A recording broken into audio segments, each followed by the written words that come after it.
Hi, I'm Judy Malika with Friends of Delray, and today we welcome Tom Markert, who is a Delray Beach City Commissioner for Seat 1. Correct. Congratulations on that, and welcome here. Thank you very much. So, I have to quit saying so. I notice I do that a lot in these things, so today I'm gonna try not to do that.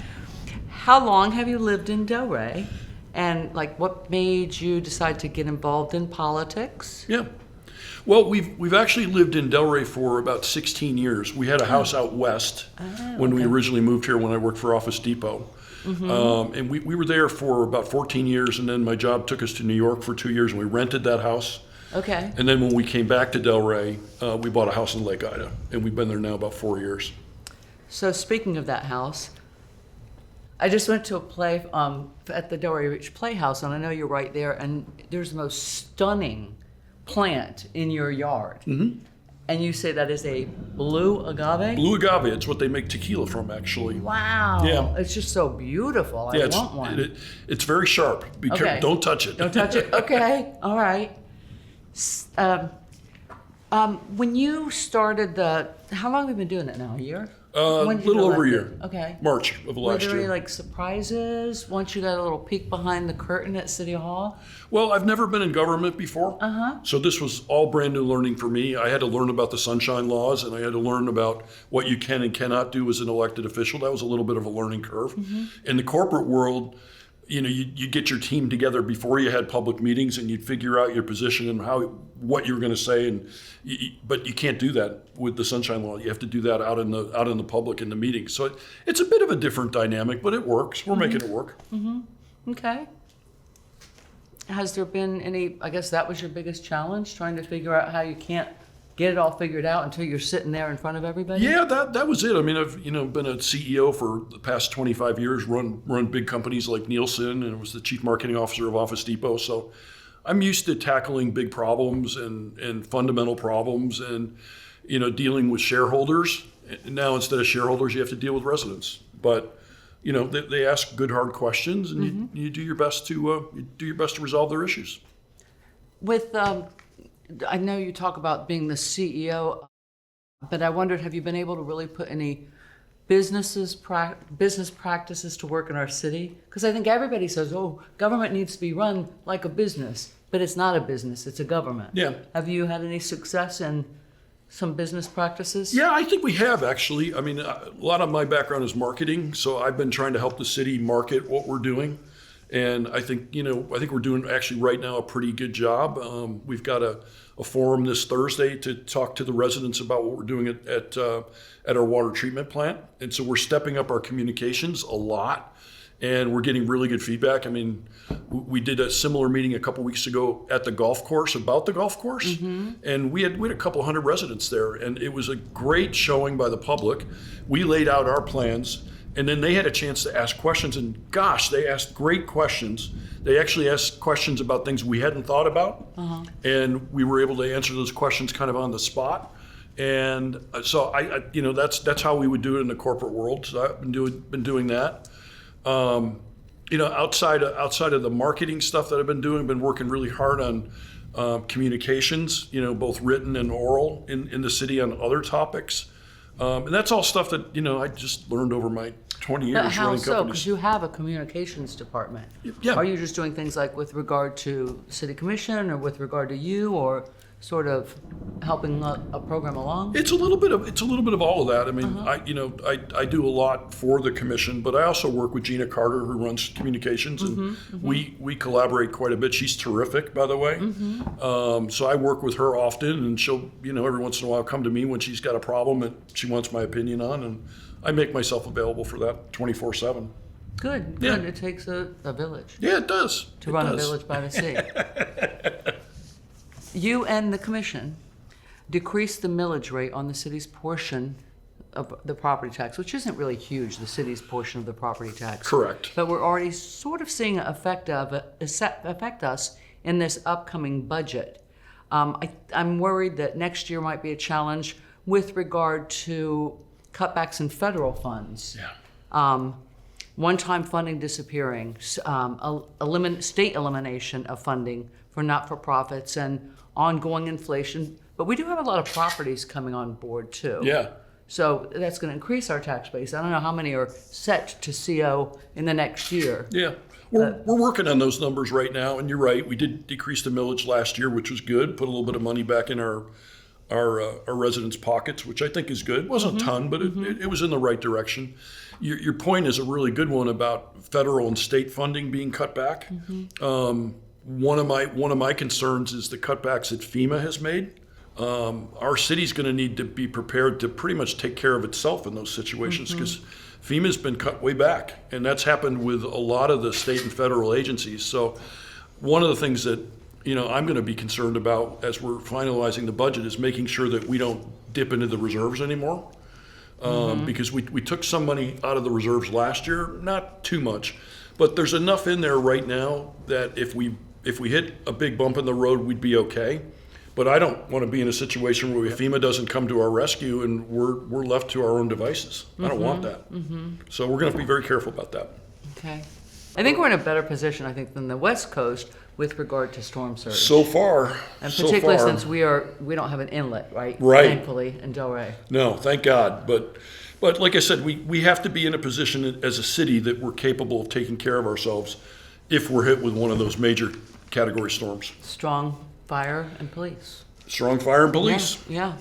So you guys have tackled some pretty good issues, like education. I know you've talked a little bit historic development. Yep.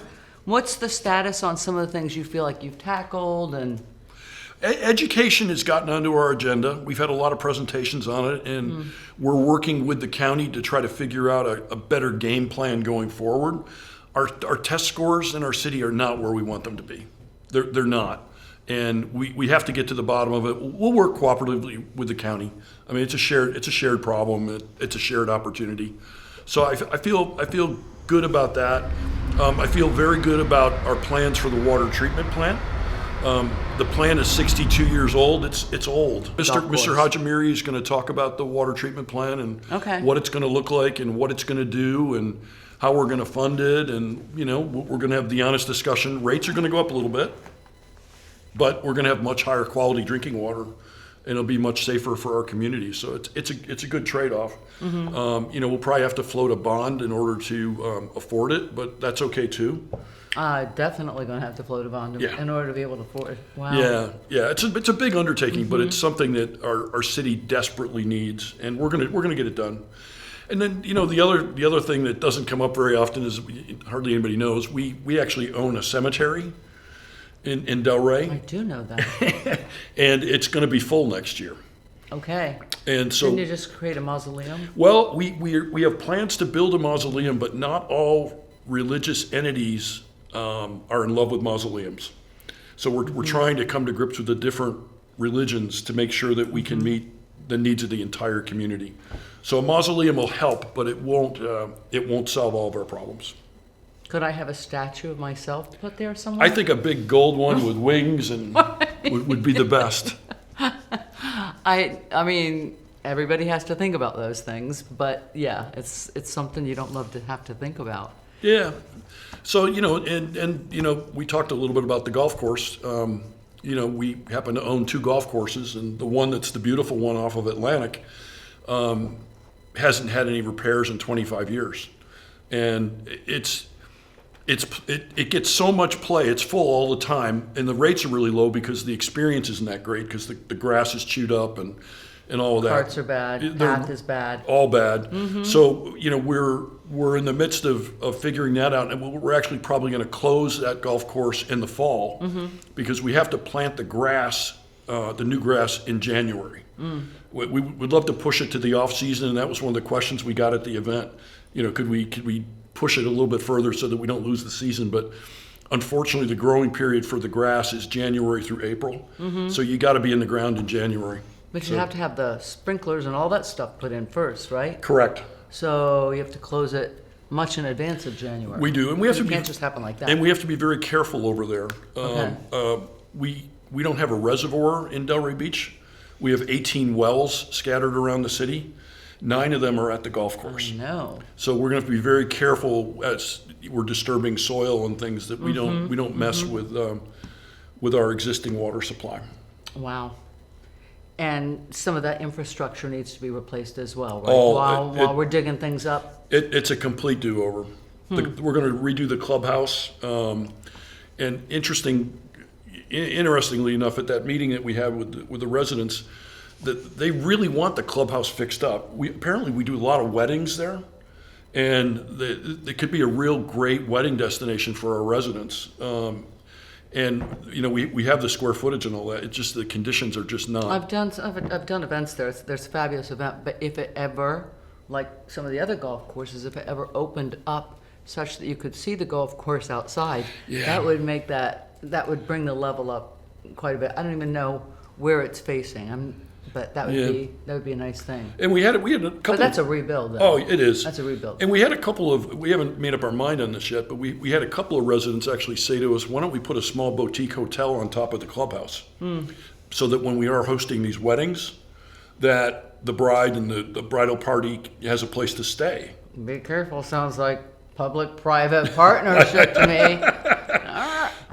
Like I said, but I mean, I throw that out just to say, hey, we're listening. That wasn't something that we considered, right? But that got brought to us, and we're thinking about it now. We're talking to people about it, and we'll see where we go. Interesting. Yeah, it's cool. Okay, so I've seen a lot of these projects in my time here, and I've not been here terribly long, but I've seen the golf course go from 15 million to whatever it is now.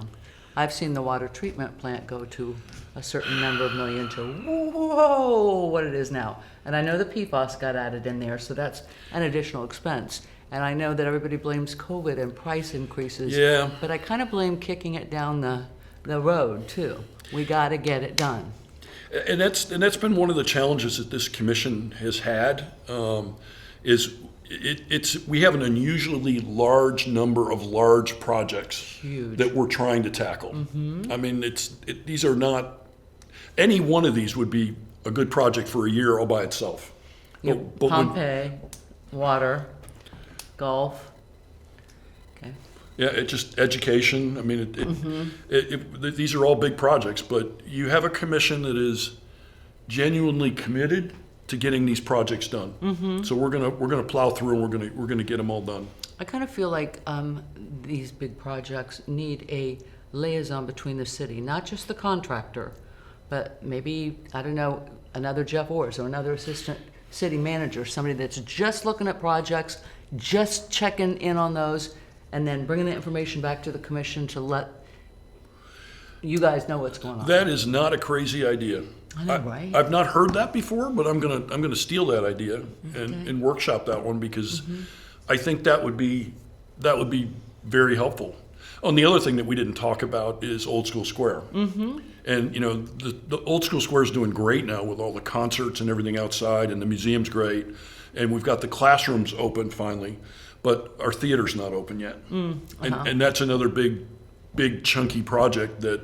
I have an idea about that, but I'm not going to share it. No, I'm kidding. I'll buy it. Let me get my wallet out. I'll buy it for me. One of the things I'd like to see happen again, I know you guys are doing the classrooms, but in the day before that place was taken from the community, they had education for students. Spady Elementary came in there. All of the kids came in buses, went to the museum, and Mariska might still be doing that. I don't know. And creating, like, they'd create masks or hats or so whatever art project, and I think that's education element in those buildings are so important. I think it's a great idea, but we have to get that theater open. I mean, it's overdue.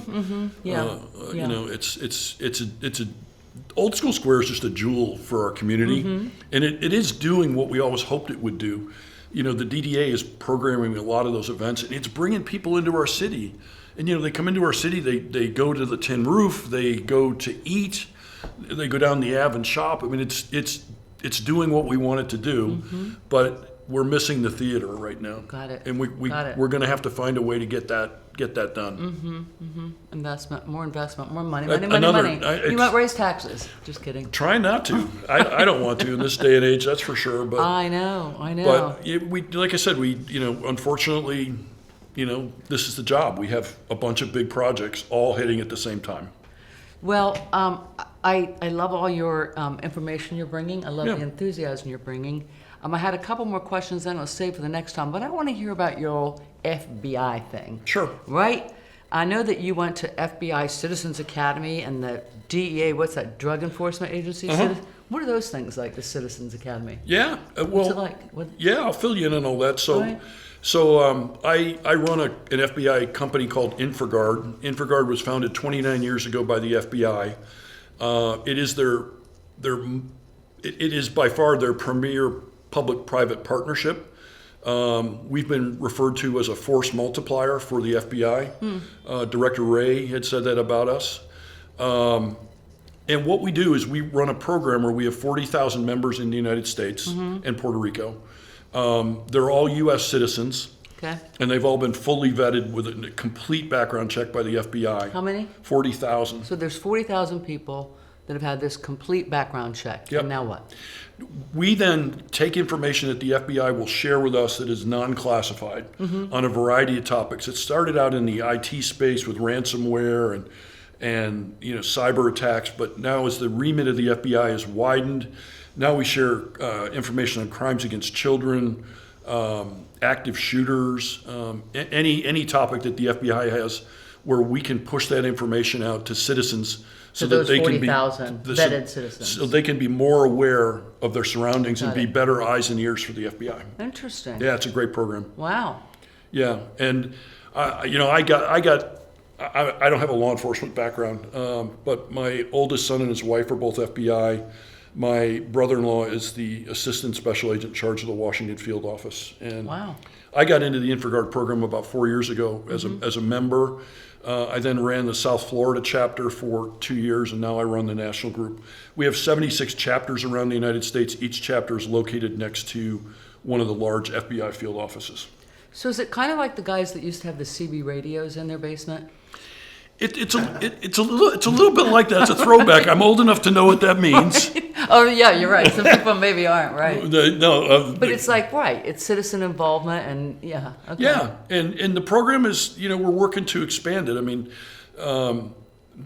Director Patel, who I was with a few weeks ago, wants the Infrog Guard people to be better trained and be better eyes and ears. So we're looking at creating certificate level training for our members so that if they see maybe a child that looks uncomfortable in an airport, that they'll know what to look for and then can report to the FBI. In real time. Yeah. Wow. And the Infrog Guard members they're all flagged in the database. So if one of our members submits a complaint, goes right to the top. Serious. Goes right to the top. Okay, that's good. Yeah. I wish there was a way to pan in on that dog thing you saw the other day at the FBI on your phone. Yeah, that was pretty good. Can you do that? Pull your phone out and show that thing. First tell it what it is. Well, it's from the Secret Service, actually. Okay, is it top secret? Should we not be doing this? Yeah, we probably shouldn't do it. Okay. It's really interesting, though. It's really interesting. But it's basically, it looks like kind of a dog. It's a robot, and it's got 29 cameras affixed to it.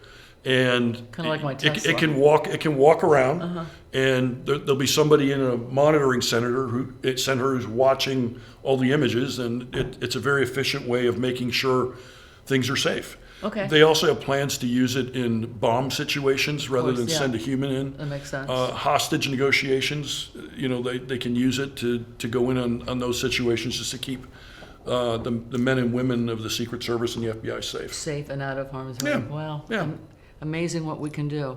Well, thank you for being a force multiplier. Yeah. See the word I picked up on? Yeah. Thanks for all the good things you're doing for Delray Beach. And you asked about the Citizens Academy? Yeah. If anybody's interested, I can always give you more information on it. But where is it? Like here? Or? Well, they operate the Citizens Maryland? Academy around all their field offices, so they're larger field offices. So the closest one here would be Miami. Okay. And the class meets, they do it 2 or 3 times a year. It's an 11-week class. Okay. It typically meets on Thursday from 5 o'clock to 9 or 10 o'clock. Okay. And each week, there's a series of new topics. Oh, cool. And Okay. it, so we did one day was on human trafficking. We brought in a woman who's now a close friend of mine who was trafficked when she was 7, and she talks about how it happened and how she got out and all the good stories. Yikes. Yeah, you go and you spend a day with the SWAT team. Then you'll spend a day at the range with them, and I'm a great shot. I'm not a gun guy, but I went and learned how to do it. It wasn't Okay. not very complicated. No, yeah. Yeah. And then the DEA does similar things. Their office is also down in Miami. Okay. And there it's all about drugs. Okay, that makes sense. So yeah. you get to go see their drug processing facility, which has 60 high-tech bays where the scientists can actually trace fentanyl back to the cartel that made it. Wow. And that's also like an 11-week class as well. I think the crazy thing about drug enforcement is that people can come up with any kind of configuration of anything, and it's not legal. It's not illegal because they don't even know about it yet. But you can some scientist can cook, or some, chem major. There are no standards, obviously, because it's illegal. Right. So you don't know what you're getting. It scares me. Yeah. And they brought out in one of the classes this glass bowl filled with what looked like Skittles, those rainbow things, fentanyl. Yikes. Take 2, you're addicted. Wow. 2, Take 3, you're probably dead. probably dead. Yikes. Yeah, Wow. so it's tough. That is scary stuff. Well, that's interesting that you had the interest to attend that for 11 weeks and go down there and say maybe you do want to be a law enforcement person. Too old. Too old. You have to retire from the FBI at 57. So Oh, darn it. I'm over the Okay. magic window, All right. I'm afraid. Well, thanks for all you do. I'm pleased that you're here to speak with us. I'm Judy Malika for Friends of Delray. Please let your voices be heard, get engaged, talk with neighbors, and attend city meetings. And watch for our next podcast or video. We believe Delray is at its best when we're stronger together.